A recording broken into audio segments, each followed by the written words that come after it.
una deuda moral enorme con las víctimas que no terminaré de pagar en toda mi vida. No puedo resarcir el daño de haberle quitado la vida a centenares de personas, no puedo volverla a revivir.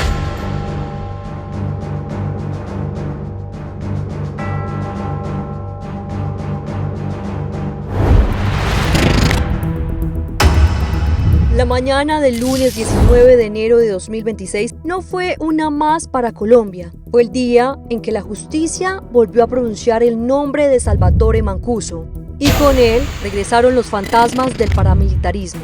40 años de prisión, 117 hechos criminales, comunidades indígenas wayú devastadas entre 2002 y 2006. Pero esta no es solo una condena judicial, es una sentencia histórica que confirma algo que por años se intentó minimizar. La guerra contra los pueblos indígenas fue una política paramilitar deliberada. En rancherías como Manaquí y Quepichón, los paramilitares no solo mataron, destruyeron símbolos, cultura, identidad, quemaron chinchorros, robaron mochilas, humillaron durante horas a comunidades enteras. Y todo, según la fiscalía, por orden directa de Mancuso. Pero lo más inquietante no es la condena, sino que podría reducirse a solo 8 años. Esta sentencia es muy valiosa en el sentido en que identifica víctimas, identifica victimarios e impone una sanción. Es súper valiosa.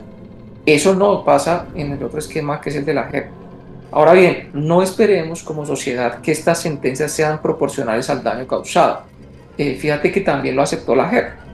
Entonces uno empieza a analizar qué es lo que está pasando con la justicia transicional en Colombia.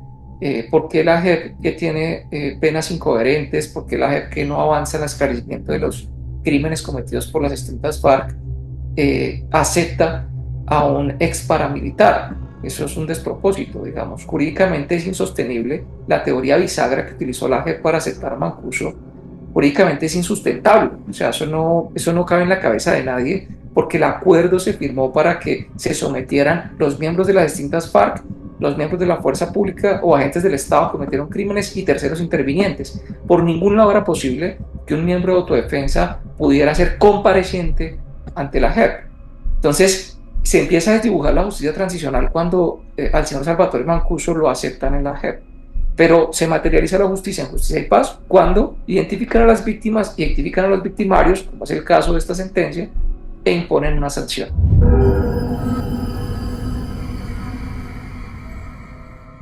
Salvatore Mancuso no nació en la marginalidad, nació en Montería, Córdoba. Hijo de padre italiano, estudió ingeniería civil, administración agropecuaria y hasta inglés en Estados Unidos. Ganadero, empresario, un hombre con acceso a élites económicas y aún así eligió la guerra. En los años 90 se convirtió en el cerebro militar de las AUC, el jefe del Estado Mayor, el estratega que coordinó masacres, desplazamientos y expansión territorial. Mancuso fue clave en profesionalizar el paramilitarismo, estructuras, inteligencia, relación con empresarios, políticos y fuerza pública. No fue solo un comandante, fue un gerente del terror. Lo único que pudo frenar a las FARC en algunas regiones del país, como el Meta, como el Guaviare, como Antioquia, fue la llegada de los paramilitares, porque el Estado no tenía la capacidad para contener los crímenes de las FARC.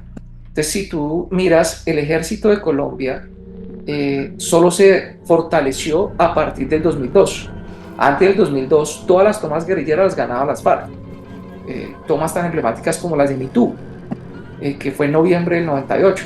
Recuerda que esa toma duró una semana y no había cómo recuperarla. Mitú se recuperó porque Brasil hizo un apoyo helicoportado para poder recuperar Mitú, porque no había cómo recuperarla. Es decir, tenemos un ejército completamente débil. El ejército de hoy no es el de hace 30 años. No, este ejército se fortaleció a partir del Plan Colombia y de la seguridad democrática. Entonces, ¿qué pasó en los 80? ¿Qué pasó en los 80? Que los ganaderos y empresarios que estaban siendo víctimas de las FARC se organizaron para crear grupos de seguridad privada que les permitiera garantizar su protección. Y con esto de ninguna manera estoy legitimando la creación de los paramilitares, ni aceptándolo, porque claramente son criminales de guerra, de lesa humanidad, violando derechos humanos. Pero estoy indicando por qué nacieron, que su génesis es contraria, o no contraria, pero sí diferente diametralmente a la génesis de las FARC. porque la génesis de las FARC es en mayo del 64 cuando empiezan a darse agruparse estos campesinos en Marquetalia que dicen vamos a luchar por los derechos de los campesinos contra un Estado opresor. El gran problema es que empezaron a desplazar inocentes, a inocentes, y nunca pelearon contra el Estado sino contra el pueblo. Mientras que estas autodefensas nacieron fue para contrarrestar a estos grupos guerrilleros en alguna medida. El informe del Centro Nacional de Memoria Histórica es contundente. Las AUC fueron responsables del 47% de las víctimas letales y desaparecidas, casi la mitad bajo el mando de Mancuso. Los paramilitares no solo combatieron a las guerrillas, aplicaron control social, impusieron normas, castigaron identidades sexuales, decidieron quién podía vivir y quién no. En La Guajira, el Frente contra Insurgencia Guayú fue creado como punta de lanza. 150 hombres al inicio, luego una maquinaria de terror. Las agresiones a comunidades indígenas no fueron daños colaterales, fueron una estrategia de expansión territorial.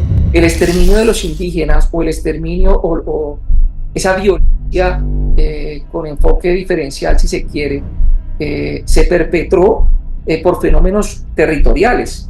Entonces, en donde ellos pensaban que eran de las FARC, como era el caso de La Guajira, que pensaban que los tenían alianzas con FARC, llegaron a exterminar.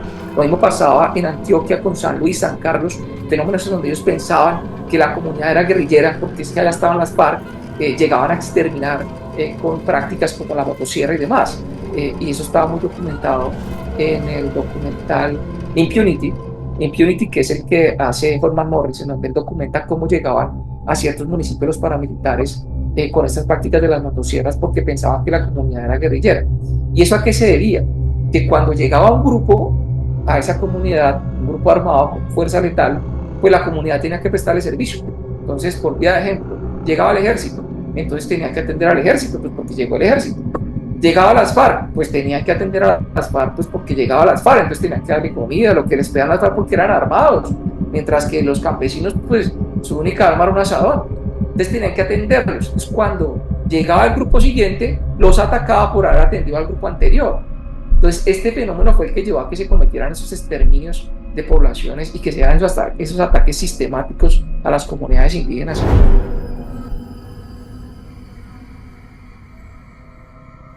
En 2008, cuando Mancuso empezó a hablar demasiado, Estados Unidos pidió su extradición. Narcotráfico, más de 100.000 kilos de cocaína enviados al mundo, 90 meses de prisión, pero la extradición tuvo un efecto colateral devastador. Interrumpió los procesos de verdad en Colombia. Durante años, Mancuso permaneció en cárceles estadounidenses, mientras en Colombia las víctimas esperaban respuestas. Tras pagar su condena, Estados Unidos no lo liberó ni lo deportó de inmediato, lo mantuvo bajo custodia migratoria, sin visa, sin estatus, sin permitirle regresar a declarar plenamente.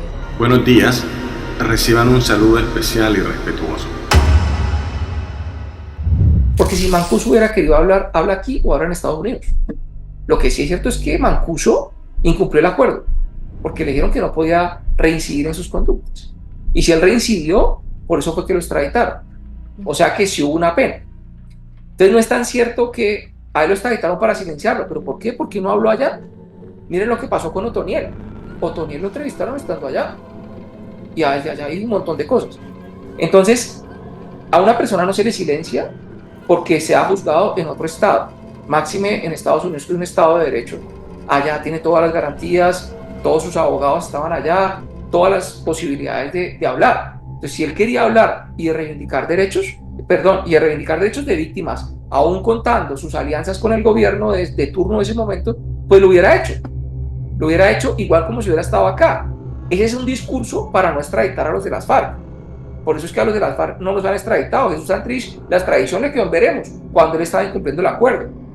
Y entonces dicen, no los extraditen porque entonces no hablan. Pero aquí ninguno de las FARC ha hablado. Yo represento y he llevado a la JEP 430.000 víctimas. 430.000 víctimas. Y ninguna ha tenido un mínimo de verdad. Y ninguno de ellos ha sido extraditado. Entonces, ¿por qué ellos no hablan acá?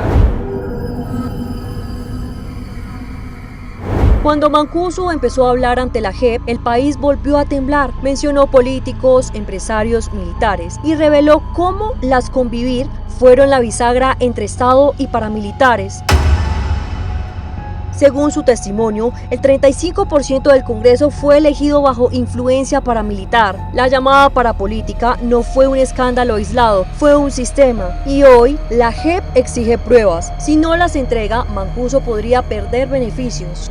Ahora, dentro de las versiones que él ha dado en la JEP, ninguna ha sido contundente y suficientemente sustentable. Y eso, digamos que en alguna medida, también revictimiza a las víctimas.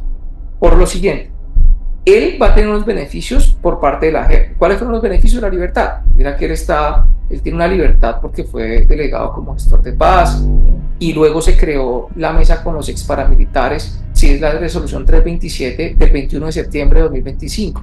No sé si la has visto. Esta crea la mesa de diálogo entre el gobierno y los ex para, 16 ex paras que entran allí en esta mesa.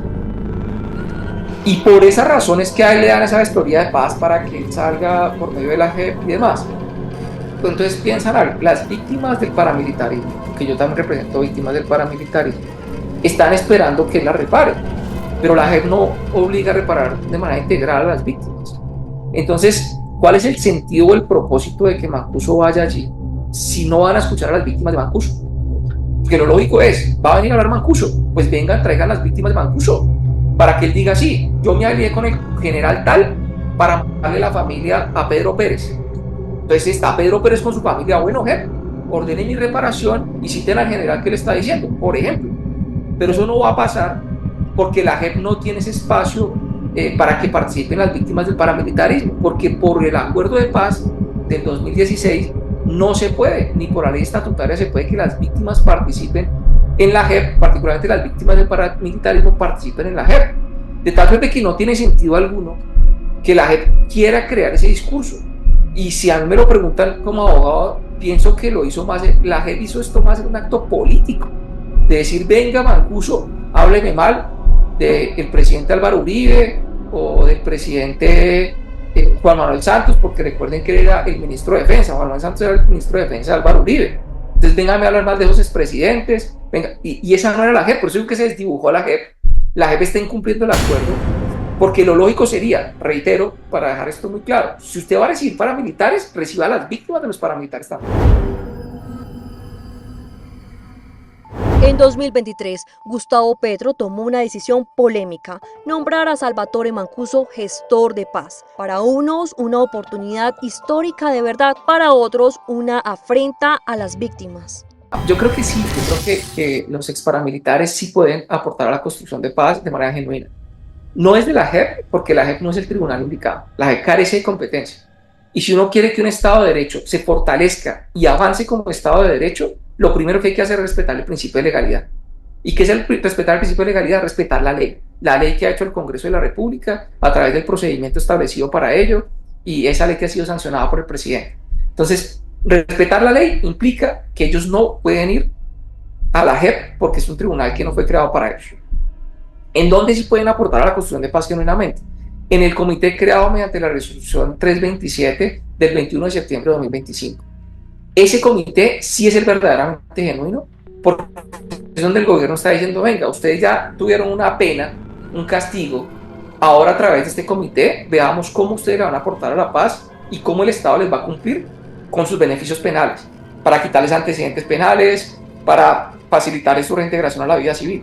Muchos de ellos están en la lista de Clinton, muchos de ellos están con antecedentes judiciales, no pueden trabajar, están limitados, pero ellos ya fueron castigados. Esa es la diferencia con FARC. FARC ya no tiene antecedentes, no tiene nada, pero no tiene un castigo. Entonces, ¿cuál es la reflexión en la JEP? ¿Hacer lo malo está bien? No, hacer lo malo está mal, delinquir está mal. Y en la JEP no hubo castigo. Acá justicia y paz. Ustedes cometieron delitos, por eso fueron extraditados. Entonces, sí hay una posibilidad en este comité de que ellos aporten genuinamente a la construcción de paz en Colombia. Hoy Mancuso está en Colombia bajo custodia con múltiples procesos abiertos y con una última oportunidad, decir la verdad o quedar como el hombre que lo sabía todo y habló a medias. La pregunta es, ¿hasta dónde dejarán hablar a Mancuso? Déjanos tu opinión en los comentarios, suscríbete si quieres más contenido como este y no olvides activar la campanita. Nos vemos en el próximo episodio.